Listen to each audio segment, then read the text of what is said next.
To buy something is easy, but to experience new emotions is a bit bigger challenge. In general, we need challenges because they make us grow, and if we don't get those challenges, we try to buy them. We buy expensive stuff in order to get more thrill and excitement. We set challenges for ourselves to buy something, and also we create challenges for ourselves that are not related to stuff. We want to improve and we want to do something better, to learn something, not because of others, but for ourselves. Those kinds of challenges are not affected by money. It means that even if you have money, that won't help you to perform better.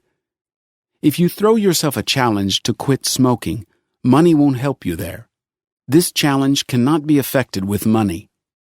Rich people get everything they desire quickly, so they have to buy more expensive stuff because it requires more effort and more time. That generates more emotions. Buying a clock for $50,000 or $50,000 stimulates the mind differently. Both clocks will perform their function fine, but a clock worth $50 is simply not stimulating enough. That is why a more expensive clock will have a lot of additions which are not really necessary for a clock, for example, gold, diamonds, or dinosaur fossils inside. Are they necessary for the clock? They are not necessary and have nothing to do with the clock's function, but you need to somehow explain to the intellect why you are spending 1,000 times more money.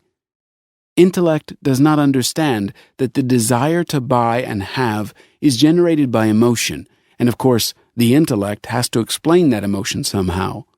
When it is explained that the clock is encrusted with diamonds and gold, the intellect has something to justify such a price. When buying stuff requires more effort and time, it adds more value to the stuff. So a Christmas tree consists of 5 steps. Everybody can imagine what the tree's shape is like. It is a big triangle. You can also imagine a mountain with a sharp peak. Our journey to the mountain begins on the left side. We will split the whole journey into 5 stages. The first stage.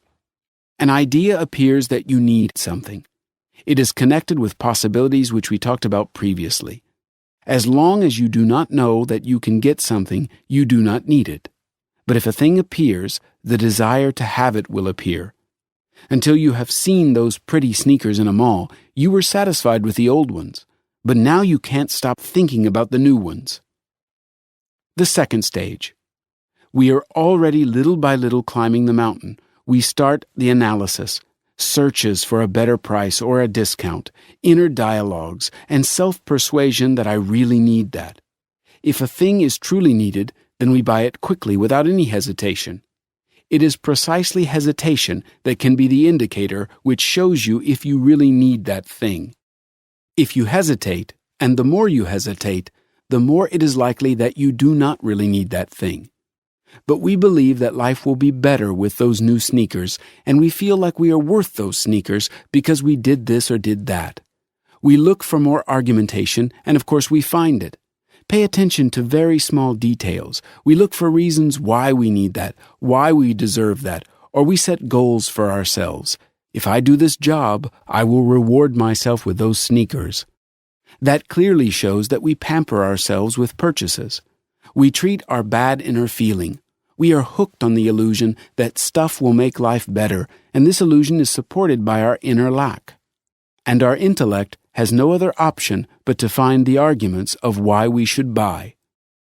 The third stage, the mountain's peak, the buying process, culmination, opening, trying, using stuff for the first time, reading the instructions, and the inner joy that I finally have it.